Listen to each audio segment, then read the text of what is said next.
La historia de las relaciones entre el conocimiento y la economía es antigua, pero en los últimos 30, 40 años se ha producido un cambio muy significativo por el impacto de las nuevas tecnologías. Eso ha transformado de manera muy profunda el campo de la producción de conocimiento, y particularmente el conocimiento no asociado con la vida material, sino que con la vida simbólica. De ahí entonces que en los últimos 10 años, distintos autores que no solamente vienen de la economía política, sino que también de los estudios culturales y de aquellos que han investigado las transformaciones de la industria cultural, acuñaron el concepto de capitalismo cognitivo para referirse a una etapa en que la producción simbólica se vuelve el eje de lo que podríamos llamar es la nueva economía contemporánea. Esto implica que se incorpora al mundo de la vida la experiencia de lo simbólico de una forma muy protagónica, particularmente determinada por el papel que van a jugar distintas formas de ejercicio y de trabajo. Probablemente uno de los elementos más característicos del capitalismo cognitivo tiene que ver con los cambios en la percepción, en la sensibilidad y en nuestra manera de entender el tiempo a través de los nuevos software, y en especial del desarrollo de la industria de los juegos, que han tenido un papel muy relevante en lo que podríamos llamar la modificación de la sensibilidad cultural. De hecho, hay autores que incluso insisten en que estamos en presencia de una mutación antropológica, pues nuestras maneras de sentir, de percibir y de comprender han sido profundamente afectadas por esta organización del conocimiento que está total y absolutamente mediada por el dispositivo técnico, a tal punto de que no hay esfera de la vida que hoy día no se vea involucrada o afectada justamente por las mediaciones de la técnica.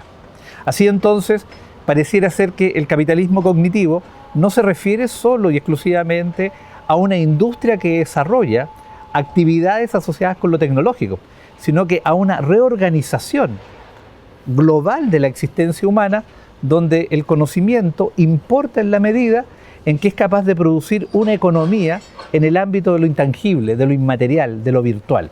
De hecho, parte importante de la economía mundial hoy día se nutre esencialmente de este tipo de modalidades. La industria del audiovisual, la industria del software, la industria de la informática son las más relevantes. No hay espacio, desde el arquitectónico hasta el médico, que no esté atravesado justamente por la organización de esta dinámica. Es decir, si lo miráramos desde otro punto de vista, citando a Adam Smith, la riqueza de las naciones, o mejor dicho, la nueva riqueza de las naciones, ya no se basa en las mercancías, sino que se basa fundamentalmente en los efectos de relaciones que producen esas mercancías. ¿Y qué es lo que estas mercancías virtuales, cognitivas, finalmente están proponiendo? Que tú vendas tu creatividad, que sea tu creatividad el factor de intercambio permanente, ya no el objeto resultado de la creatividad. Ahora, eso tiene consecuencias nefastas, porque sencillamente implica que la creatividad se precariza, que en el fondo tu posibilidad de proyectar un mundo, de inventarlo, de darle sentido estético, es altamente determinada por los circuitos que autorizan o no el ingreso de esa creatividad. Y obviamente que eso ha implicado que tanto gobiernos como empresas reestructuren el modo de circular del conocimiento. Eso tiene consecuencias sobre modelos de acreditación universitaria o tiene consecuencias sobre el cambio en las industrias culturales. Y entre otras cosas, tiene consecuencia también en cómo las políticas estatales, para hacerse cargo de esta perspectiva del capitalismo cognitivo, potencian la creatividad a través de los fondos concursables. Pero el fondo concursable, en el fondo, termina volviéndose una forma de precarización de la creatividad, porque el fondo lo que hace es financiar el proyecto que esa creatividad tiene que volver a financiar en un continuo y permanente proceso de búsqueda de recursos para poder garantizar su continuidad. Entonces, si ustedes se dan cuenta, el capitalismo cognitivo en el fondo ya no está preocupado de producir cosas, sino de apropiarse de la dimensión creativa previa a la producción misma. Entonces es un cambio en la relación entre conocimiento y economía. Que ahora mirado en perspectiva, la industria cultural nunca fue la etapa rezagada, el último momento del modelo taylorista del primer capitalismo, sino que fue su vanguardia productiva. Lo que ocurrió es que fue avanzando decididamente a autonomizarse del mundo material y convertirse en sí mismo en un centro de producción. Pero lo increíble es que durante más de 50 años los investigadores siguieron insistiendo en que la industria cultural era exclusivamente una pura dimensión ideológica. Y no se dieron cuenta de que se estaban produciendo transformaciones estructurales a través de esta supuesta industria cultural, porque en ella lo que se estaba poniendo en juego era alterar la relación del creador respecto al lugar que ocupaba en la cultura. Por eso que era una vanguardia, porque estaba transformando relaciones sociales, culturales y políticas. Ahora, lo que ocurrió con esa transformación es que finalmente el creador quedó subordinado al proceso productivo, independiente de que el discurso estético de la vanguardia pretendía justamente invertir esta lógica, que era el proceso productivo que quedaba subordinado a la capacidad creativa, autónoma y crítica del artista. Entonces hoy día, para que de alguna manera se pueda producir un equilibrio que no ponga en evidencia esta subordinación, se sigue insistiendo en el discurso de que la creatividad está en el centro de la cultura. Pero el problema es otro, es que la cultura ha convertido a la creatividad en el agente subordinado de la producción política y económica de esa misma cultura. Entonces, obviamente, por un lado, te celebran como artista, te reconocen, te diferencian, te distinguen, te aplauden, pero al mismo tiempo eres un asalariado. Porque la única manera que tienes de poder vivir en esta estructura es someterte a la producción, aunque la crees. Y esa es la paradoja. Tú finalmente te subordinas a la creación produciéndola, creándola. Es decir, tu propia libertad te oprime. Y eso obviamente no solamente se instala en el margen específico del creador, se vuelve una característica de todos los seres humanos que usan el conocimiento para desarrollar actividades. No importa que esta sea una actividad artesanal, sea una actividad industrial o sea una actividad artística. Es decir, estamos en la esfera de lo que Michel Foucault llamó el mundo de la biopolítica. La vida sometida al régimen de la política. La política haciendo de la vida una condición de la producción. La diferencia que el capitalismo cognitivo nos plantea es que si las políticas culturales clásicas pretendían básicamente tener algún grado de referencia y de control sobre las identidades, estos actuales modelos tecnológicos con su grado de virtualización, con su grado de mundialización y de interconectividad, se centran fundamentalmente en las subjetividades. Y ahí hay un tránsito que podríamos decir marca la diferencia entre lo que algunos llamarían lo moderno y lo posmoderno. Las identidades se piensan como orgánicas, las subjetividades se piensan como asimétricas. Por tanto, en un mundo de asimetrías, cualquiera puede ser alguien que sea capaz de portar un discurso. Por tanto, el problema es si el sistema genera condiciones materiales para que todos los individuos puedan hacer visible ese discurso. Y obvio que sí, Internet es la respuesta a eso. Internet es la gran plataforma donde se administra la subjetividad como discurso de imagen. Y el link, se podría decir, es el sistema de conexión interna que te abre a la autoexhibición. El link es el botón rojo de la posguerra fría. De hecho, el capitalismo es un gran financiador de la crítica, porque le permite pluralizarse y expandirse. De hecho, va a ser justamente el capitalismo el que más financie la idea de arte moderno y el que más se interese justamente por articular a la vanguardia con los procesos de modernización, lo que va a generar además experiencias disímiles y contrapuestas, que van a ir desde un arte abstracto hasta un arte de sumisión figurativa, como el que van a desarrollar, por ejemplo, los regímenes totalitarios, el comunista, el nazi, el fascista. Entonces, si lo miramos desde ese punto de vista, tendríamos que pensar que cuando hablamos de capitalismo sería un error seguir insistiendo de que estamos hablando de un sistema económico. De lo que estamos hablando es básicamente de una cultura que es capaz de articular en sus contradicciones y en sus incoherencias la dimensión material y la dimensión simbólica de las relaciones sociales. Por tanto, bajo esa perspectiva uno podría pensar que el capitalismo cognitivo lo que viene ahora a reconocer es el estado actual de esas transformaciones que nos indicarían que hoy a lo que estamos llamando capitalismo no es solamente a un sistema financiero, a las tasas de interés, a la subordinación de los individuos, a la estructura del crédito, sino que esencialmente de un lenguaje, de una manera de concebir la vida cotidiana en la que cada actividad está estructurada por lo que podríamos llamar la lógica del intercambio. De esta manera entonces lo que se empieza a organizar es un habla diaria en la que lo que está en juego permanentemente es la expectativa de que algo está circulando. Y cuando algo no está circulando, no hay capitalismo. Por eso es que una de las estrategias fascinantes de esta lógica es que siempre tengo que estar en deuda, porque si no hay deuda, no hay circulación. El que no debe nada, no circula. Por tanto, el capitalismo es una relación que se funda en la falta, en la deuda, en lo que no está, y en la promesa de su reparación permanente. Pero cuando yo reparo, acabo con la deuda. Por tanto, la deuda tiene que reaparecer. Por tanto, la ficción de todo capitalismo es que alguna vez vamos a pagar la deuda. El problema es que nacimos en deuda. Ese es el problema más atroz de la comunidad que genera el capitalismo moderno, que te recuerda que desde el nacimiento, en el nacimiento, tu nacer es una deuda. Y por tanto, toda tu vida es tratar de poder reparar la deuda.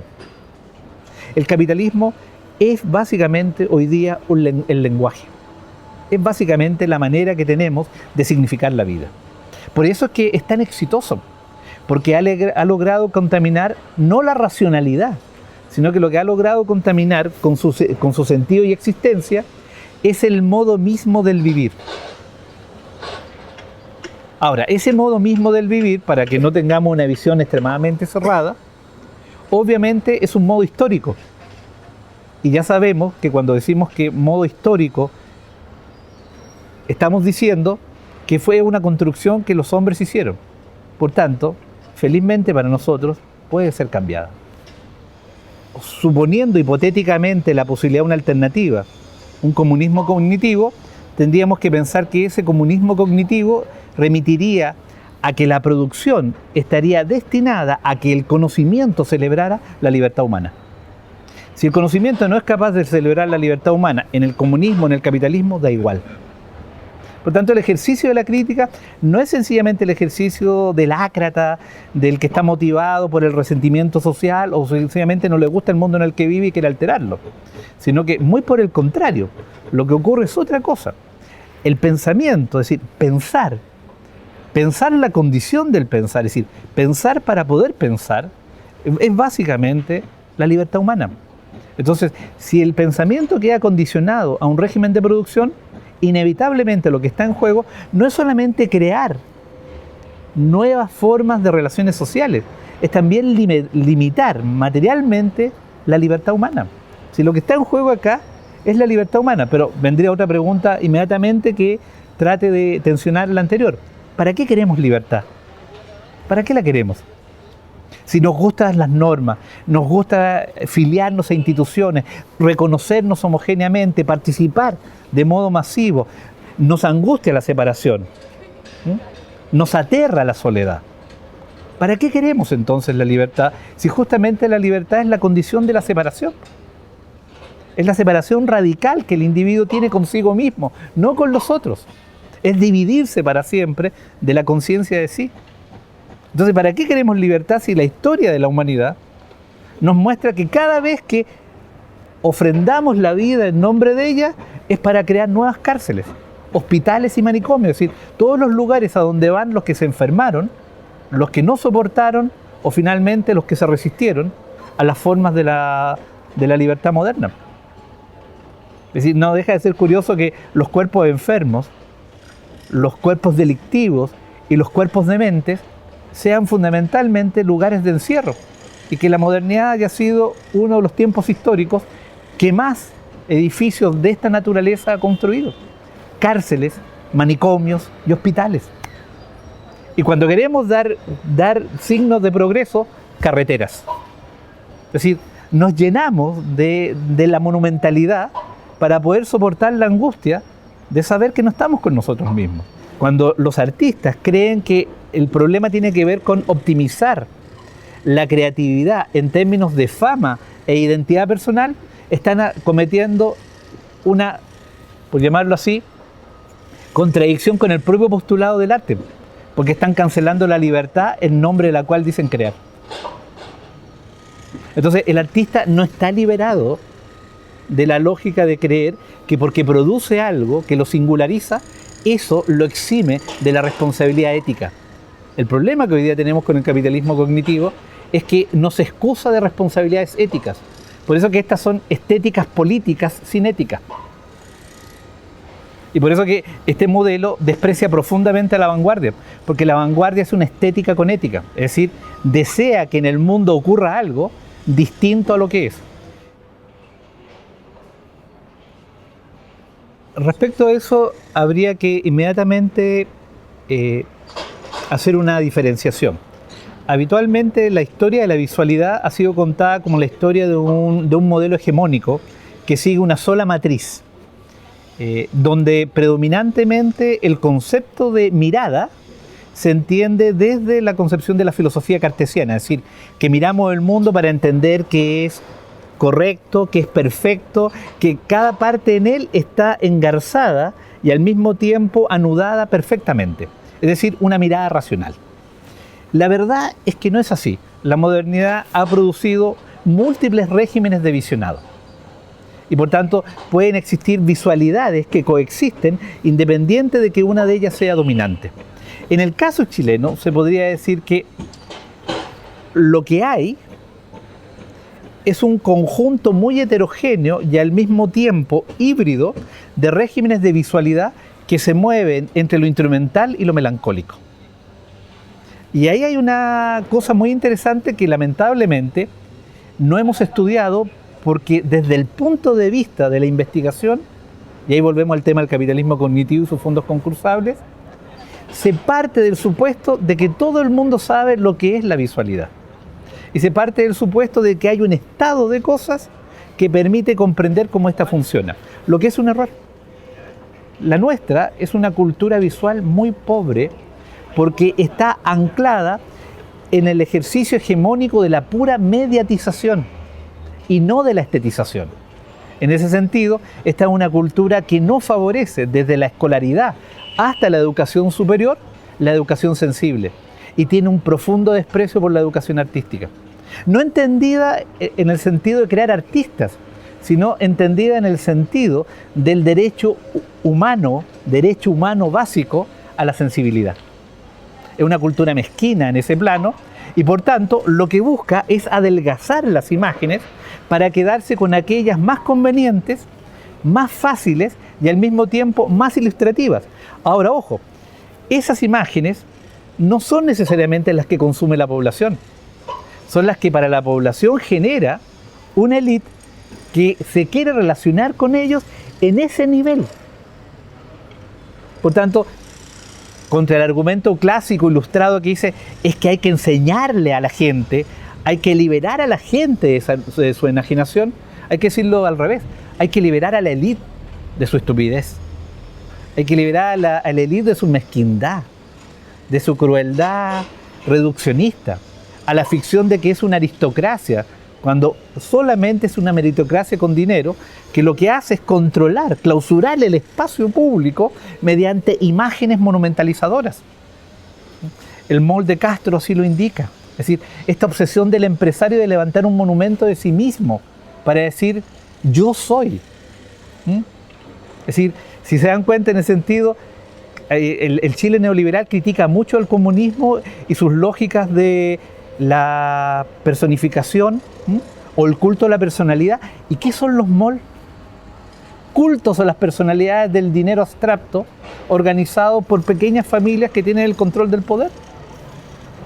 Es decir, este país desarrolla un comunismo simbólico invirtiendo ese comunismo ya no en la figura del líder, sino del gran tótem sobre el cual reside casi toda la visualidad de este país: el dinero.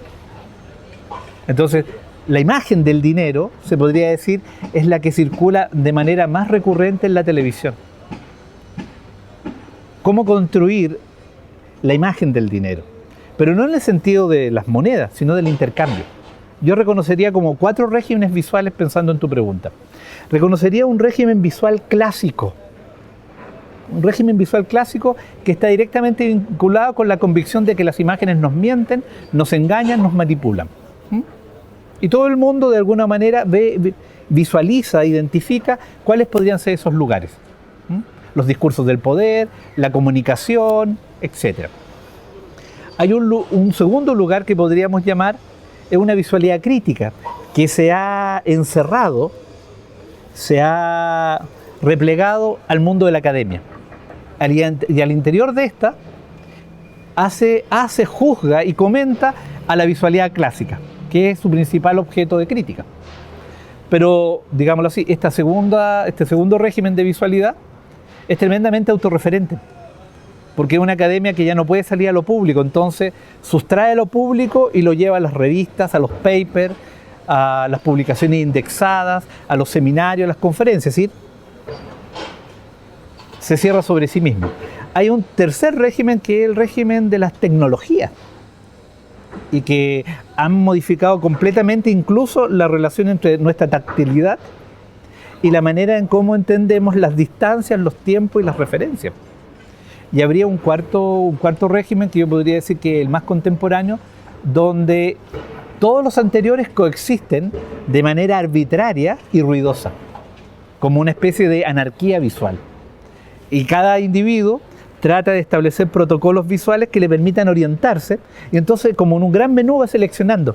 Entonces, en determinados contextos opera con visualidad clásica, en otros contextos opera con visualidad técnica, en otros contextos opera con visualidad crítica, y cuando ya ninguno de esos contextos se le aparece como pertinente, opera en esta hibridez, en este desorden, en esta especie de caosmosis visual, que es tremendamente tensionante, porque ahí también aparece cierto grado de creatividad. En esa arbitrariedad es donde el capitalismo cognitivo busca a sus mentes más brillantes. Y por eso que celebra la idea de que los mundos sean imperfectos, discontinuos, asimétricos. Es decir, el discurso del capitalismo cognitivo no es promover el orden, es básicamente incentivar el caos creativo. La historia del audiovisual en Chile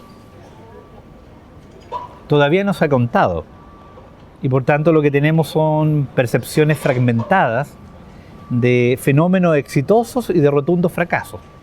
De la Corfo, por ejemplo, a la circulación cada vez más protagónica de realizadores chilenos en los grandes festivales del último tiempo. Y lamentablemente, y este es un juicio muy personal y me hago responsable de él, el modelo de enseñanza universitaria que finalmente se ha encargado de administrar la formación no lo está haciendo. No está entregándole a los realizadores audiovisuales un pensar la imagen, sino que un hacer la imagen. Y las imágenes no se pueden hacer sin pensar. No en el sentido que tenga que poner una reflexión teórica, que inmediatamente el rechazo que se cometa, no, que eso es teoría. No. Las imágenes se piensan porque son estructuras de sentido, porque están compuestas de significante y significado, porque a lo largo de su historia lo que hacen es transmitir simbólicamente un determinado estar de la comunidad. Entonces la primera pregunta que uno se hace es, ¿cuáles son las imágenes de la comunidad? ¿Qué comunidad es la que es convocada en esas imágenes? ¿Por qué se eligen determinados temas? ¿Por qué estos temas en determinado momento resultan atractivos para el público y no? ¿Cuáles son las conexiones de memoria y de política que están en juego? ¿Quiénes son los que continuamente no son citados en estas imágenes? Y no solamente por razones políticas, sino que también por una cierta especie de desmemoria histórica, donde quedan ausentes sencillamente por la rutina de que no se volvieron relevantes para el discurso visual. Y en esos términos entonces tú te encuentras con un régimen visual como el que ha estado ocurriendo en el último tiempo, donde los cineastas no están muy interesados en las audiencias locales, porque lo que están buscando es básicamente el mercado internacional, que ya propone un formato global de película. Y entonces, como ese formato global ya presupone un diseño de audiencia previo, el problema es que si la audiencia local no coincide con ese formato, no importa, porque la audiencia está en otro lugar. La inversión que se hizo en la década de los 90 para tratar de estimular la industria cinematográfica tuvo resultados positivos en términos de producción. Se hicieron muchas obras, múltiples obras, pero les pregunto, ¿cuántas de ellas recordamos? ¿Cuántas de ellas se volvieron algo así como Nuestro Ciudadano Kane? O Nuestra Diligencia. Si el cine es justamente, en cierta medida, el cine en cierta medida, esa imagen que falta. Por eso voy al cine, porque no la encuentro con ustedes, no la encuentro en la universidad, no la encuentro en la casa. La voy a buscar ahí donde ella es consciente de que falta, y por eso se muestra. Entonces yo no voy al cine a mirar una película, voy a ver lo que me falta. Y el cine me presta una mirada para poder hacerlo. Entonces cuando nosotros no enseñamos a los realizadores a prestar la mirada y al mismo tiempo estimulamos en ellos el desprecio por el público y a su vez los incitamos a que solamente hagan películas concursables, lo que estamos haciendo es degradar nuestra cultura visual. Imposibilitar que ésta se enriquezca y tenga su propio lugar.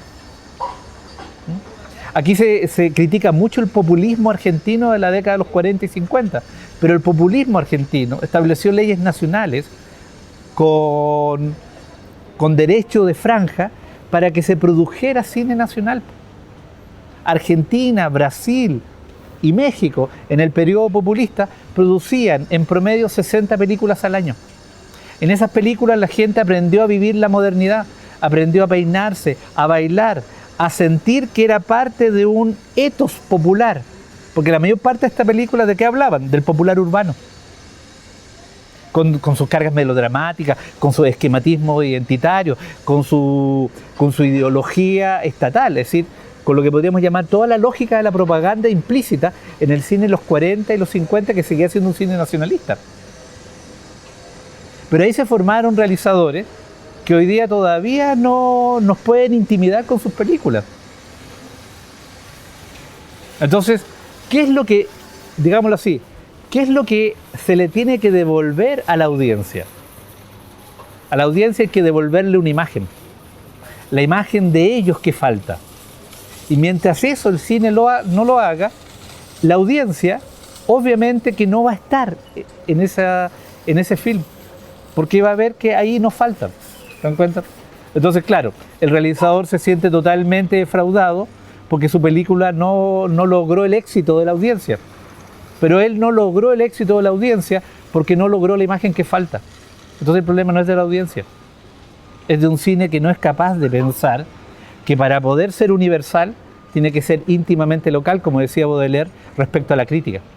La crítica universal es la crítica parcial, la que se compromete, la que se vincula, la que se quema, aquella que se incendia con la realidad.